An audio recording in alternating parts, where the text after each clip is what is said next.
Well, my first interaction with a hurricane was when I was a baby, 6 months old.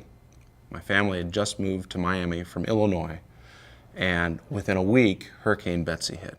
And it turned out it was 27 years later was the next hurricane, and that was Hurricane Andrew. And at that point, I was out at graduate school in Colorado State studying hurricanes. My family's still living in Miami, and they knew it was going to be bad. They boarded up. They ended up losing half their roof. Much of the house had to be torn down afterwards. What I'm trying to come at from hurricanes and climate is to understand what's going on now, what's going to happen in the future, because hurricanes are arguably the biggest natural disaster we have to worry about in the United States.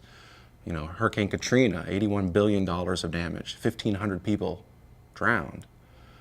And we want to understand if there's any linkages, anything at all, between climate change and hurricanes. So that's one thing that I've been trying to focus on is, you know, how do we monitor hurricanes today versus 100 years ago? Because it makes a difference when you're trying to ask, is it climate change or is it just due to better monitoring? We've seen about 1 degree Fahrenheit warming in over 100 years. And that I would agree that a good portion of that is due to man-made causes, more carbon dioxide and methane. And because hurricanes are a heat engine, that they extract energy from the very warm, moist air over the tropical oceans, they release that heat through thunderstorms, and a small portion of that causes the air to warm, the density to go down, the pressure to drop, and the winds to spin up. So it makes sense if there's more energy available, either more moisture or more heat, the hurricanes could be stronger. And I think just about everybody in the field agrees that's true. But where the disagreement starts occurring is, what's the sensitivity?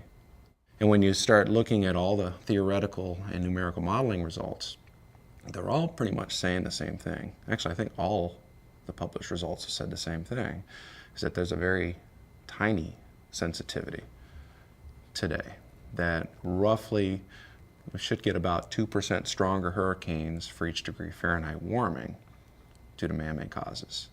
The Atlantic is the only place in the world the last 3 decades that has seen a jump in hurricane activity.